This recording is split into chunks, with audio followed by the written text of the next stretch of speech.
सो यहाँ पे अपन बात करने वाले हैं साइबर सिक्योरिटी थर्ड सेमेस्टर का कंप्लीट सिलेबस। लाइक कौन कौन सी चीज़ आपके सिलेबस में है, क्या क्या आपको कवर करना है, कौन कौन से सब्जेक्ट आने वाले हैं, उनके अंदर कौन सी यूनिट आएंगी, सारी चीज़ अपन बात करने वाले हैं। क्या M3 होगा या नहीं होगा वो भी देखेंगे, है ना। सो यहाँ पे देखो, सबसे पहले अपन बात करते हैं सब्जेक्ट के बारे में। टोटल आपके 6 सब्जेक्ट होने वाले हैं और यहाँ पे आपका M3 वगैरह कुछ नहीं है, डिस्क्रीट भी नहीं है, M3 भी नहीं है ना। अब सबसे पहले आपको पढ़ना है टेक्निकल कम्युनिकेशन, जो कि AIML वालों को भी पढ़ना है, आपको भी पढ़ना है। देन इसके बाद आपका यहाँ पे एक आएगा फंडामेंटल ऑफ क्रिप्टोग्राफी। सो ये आपको न्यू पढ़ना है, AIML वालों को ये नहीं पढ़ना, याद रखना। इसके अलावा आपको पढ़ना है data structure, digital system, object oriented programming and methodology, और यहाँ पे लास्ट में आपको पढ़ना है कंप्यूटर वर्कशॉप, जिसमें आप पाइथन लैंग्वेज को पढ़ेंगे। क्लियर है। अब देखो, जो आपके AIML वाले थे उनको सिर्फ ये वाली चीज़ यहाँ पे नहीं पढ़नी थी, उनको कुछ अलग पढ़ना था AIML से रिलेटेड, ठीक है।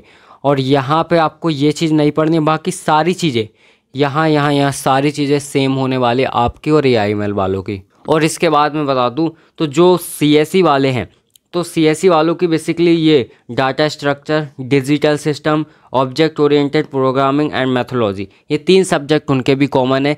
सो ये उनको भी पढ़ना है, CSIT वालों को भी पढ़ना है ना। सो इतनी चीज़ आपकी होने वाली। अब देखते हैं 1 बाय 1 अपन को किस तरीके से करना है। अब इसके बाद यहाँ पे देखो, सबसे पहले अपन बात करने वाले हैं टेक्निकल कम्युनिकेशन। सो इसमें आपको क्या क्या पढ़ना है। सबसे पहले यहाँ पे पढ़ना है आपको टेक्निकल कम्युनिकेशन स्किल्स। देन इसके बाद सेकंड नंबर पे आपको पढ़ना है टाइप्स ऑफ कम्युनिकेशन। देन इसके बाद पढ़ना है राइटिंग स्किल्स, और इसी में पढ़ना है आपको जॉब इंटरव्यूज़ के बारे में। इसके बाद लास्ट नंबर पे देखने वाले हैं अपन ग्रामर एंड लिंग्विस्टिक एबिलिटी। अब इसके बाद अपन बात करते हैं सेकंड नंबर वाला सब्जेक्ट, जो कि होने वाला है फंडामेंटल्स ऑफ क्रिप्टोग्राफी। सो इसमें सबसे पहले यहाँ पे पढ़ना है इंट्रोडक्शन टू क्रिप्टोग्राफी। देन इसके बाद सेकंड नंबर पे आपको पढ़ना है क्रिप्टोग्राफी हैज़ फंक्शंस। देन इसी में आप मोड्स वगैरह पढ़ोगे इसके, है ना।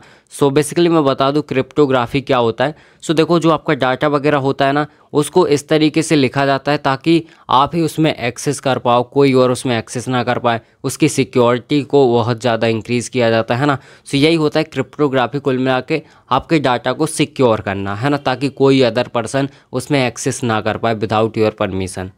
एंड यहाँ पे देखो, थर्ड नंबर पे आपको पढ़ना है आइडियल सिफर्स, मोड्स वगैरह, है ना। एंड इसके बाद पढ़ना आपको डिस्क्रीट एल्गोरिथम प्रॉब्लम वगैरह आप सॉल्व करोगे। देन इसके बाद लास्ट नंबर पे CCA। तो इतनी चीज़ें आपको कवर करना है फंडामेंटल्स ऑफ क्रिप्टोग्राफी में। क्लियर है। सो बेसिकली अब इसमें थर्ड नंबर पे अपन बात करने वाले डाटा स्ट्रक्चर के बारे में। अब इसमें आपको क्या क्या देखना है। सबसे पहले तो आपको इंट्रोडक्शन देखना है, डाटा स्ट्रक्चर होता क्या है। देन इसके बाद आपको देखना है यहाँ पे स्टैक्स वगैरह क्या होता है। देन ट्री अब वो पेड़ नहीं है ना, वरना चढ़ के फल तोड़ने लगो। यहाँ पे आप डाटा स्ट्रक्चर से रिलेटेड देखने वाले हो। क्लियर है। एंड इसके अलावा ग्राफ्स वगैरह देखोगे और यहाँ पे सॉर्टिंग्स वगैरह देखोगे।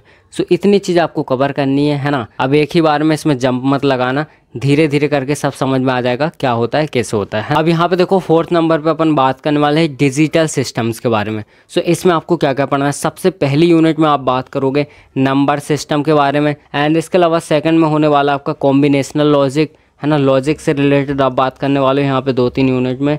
एंड यहाँ पे देखो, थर्ड नंबर पे आपका सिक्वेंशियल लॉजिक होने वाला है। फोर्थ में होने वाला है आपका मल्टी वाइब्रेटर, तो ये चीज़ अपन देखेंगे। और लास्ट में आपको देखना है introduction to digital communication. Clear है। सो डिजिटल कम्युनिकेशन का इंट्रोडक्शन यहाँ पे देखने वाले हो। सो बेसिकली इसमें सबसे पहली आपकी यूनिट होगी इंट्रोडक्शन ऑब्जेक्ट ओरिएंटेड प्रोग्रामिंग का। क्लियर है, ये कॉमन होने वाली, याद रखना, है ना। इसके अलावा आपको यहाँ पे देखो, सेकंड नंबर पे आपको पढ़ना है encapsulation and data abstraction. Clear है। एंड इसके अलावा थर्ड नंबर पर रिलेशनशिप पढ़नी है इनहेरिटेंस की।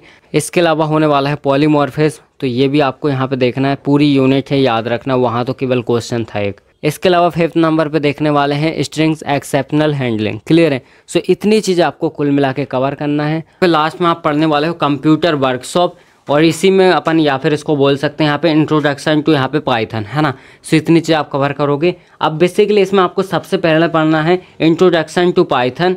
देन इसके बाद डाटा स्ट्रक्चर, इसके बाद पढ़ना है कंट्रोल फ्लो, और यहाँ पे पढ़ना है ऑब्जेक्ट ओरिएंटेड प्रोग्रामिंग, जो कि पाइथन से रिलेटेड है। इसके बाद लास्ट में पढ़ना है आपको मॉड्यूल्स एंड पैकेजेस। सो इतनी चीज़ आपको कुल मिला के कवर करना है, आपके जो लास्ट सब्जेक्ट होने वाला है। आई होप आपको सब समझ में आ गया होगा। ये एक ओवरव्यू होने वाला है आपके लिए, ठीक है।